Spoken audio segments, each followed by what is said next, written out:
the year of 1947, the British decided to leave India, but just before they packed their bags, they had made India bleed even more by pushing it into a deadly civil war. Who would have thought at that time that just in a few decades, Indian companies would be buying and taking over the top British brands like Jaguar, Range Rover, or the famous tea brand that we know as Tetley? Who would have imagined that an Indian brand Tata would buy a steel company Corus and provide jobs to the British in their own land, but without making it a colony?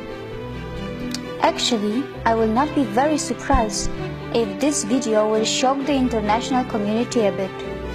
When you hear the word India, the images that come to your mind are something like this. When the media in your country talks about India, they show you clips like this. But what they are not showing you, and what they are actually hiding from you, is that India also looks like this. Who could have thought a few decades earlier that the British government would be panicking and calling a special session of Parliament when an Indian company Tata would decide to sell their brand Corus, which would be making thousands of British jobless? Who could have thought that in just a few decades after the independence from the British, an Indian company Tata would actually become the biggest private sector employer of the UK? It took just a few decades for the Indians to show what they were capable of, and all of this was done in a complete fair business environment, not by colonizing, looting and killing as the British did.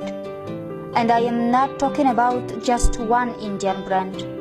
Today, there are many brands and individuals from India who are creating huge business empires on the land of the UK. But Indians are not here to take any revenge or prove a point. They are just doing what they have been always good at. And that is not just yoga, Ayurveda or IT. Indians, who are the masters of spirituality, are also masters in business. Indian economy has finally gained momentum. And mind you, it has not got to the 5th gear yet. Probably it is still in the 2nd gear. But what is surprising, that even in the 2nd gear, it has already become the fastest growing major economy in the world, already taking over China in that regard. And India still has so much of unutilized potential which is lying in its reserves. Now let's talk about the major industries of India. IT sector. India is the world's largest sourcing destination for the information technology industry, accounting for approximately 67% of the 124 to 130 billion US dollars market. India ranks 3rd among global startup ecosystems with more than 4,200 startups. Science and technology. India, a country which is a nuclear power, also ranks 3rd among the most attractive investment destinations for technology transactions in the world.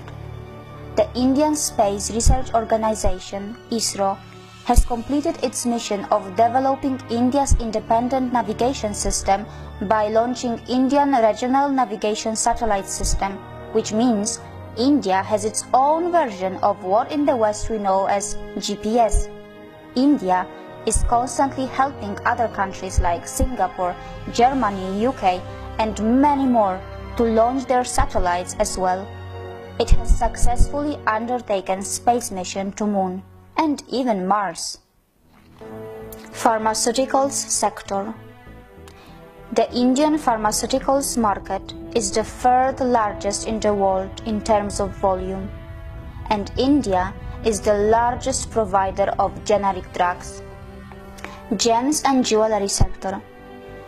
India is one of the largest exporters of gems and jewelry in the world. They are a hub of semi-precious and precious stones. How many of you actually knew that 95% of diamonds in the world are cut, polished, and processed in India? And most of it happens in just one city of India, that is called Surat. Healthcare sector. India is fast becoming a hub of medical tourism of both types of healthcare, modern medicine and natural, which includes Ayurveda and other natural treatments. It has the advantage of the new state-of-the-art hospitals and well-trained and high-skilled professionals, which is supplemented by its low cost. The cost of surgery in India is about 1/10 of what in the US or Western Europe. India is a top destination for you, whether it's about natural treatments, a heart surgery, a cosmetic surgery, or a dental treatment, which your country's natural insurance may not be covering. Real estate sector. India is building future cities of the world with a massive plan of building 100 smart cities. To give you an example, over 5 million homes are under construction just in the national capital region of India. A majority of people in India still live in villages, and India is preparing itself for the biggest migration of its people from villages to the cities, at a scale which the mankind has probably never seen before. Infrastructure sector. India is growing its infrastructure at an unbelievable speed. Did you know that its capital already has around 250 kilometers of modern metro rail? And it's going to add a few hundreds more, which is going to make it the biggest in the world, close to Shanghai. Almost all its major cities are seeing the rapid development of metro, and the construction of bullet trains connecting the major cities are underway too. Not just that, India is developing infrastructure in the other parts of the world and growing its influence by making ports and developing other mega infrastructure outside India too. Automobile sector.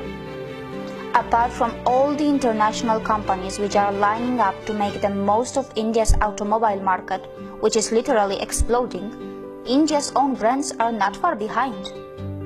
From the premium brands of Jaguar and Range Rover to the cheapest car Tata Nano, India has it all.